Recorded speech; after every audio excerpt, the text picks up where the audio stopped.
Member for Colwell. Deputy Speaker, on November 26, Pakistani security forces launched a midnight operation against unarmed, peaceful PTI protesters in Islamabad, resulting in what has been described as a massacre.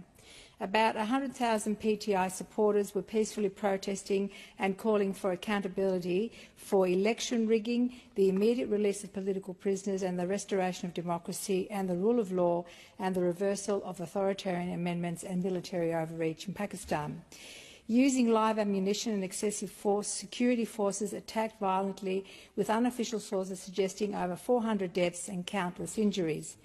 The political situation in Pakistan continues to be critical since the ousting of former Prime Minister Imran Khan in April 2022 and following an assassination attempt in November 2022.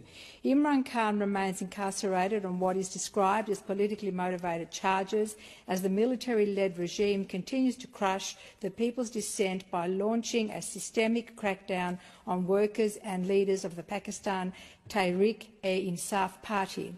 In the 2024 general election on February 4th, despite attempts by the Electoral Commission to hinder the PTI by stripping its election symbol, the bat, they went on to receive a landslide victory, a testament to its mass support.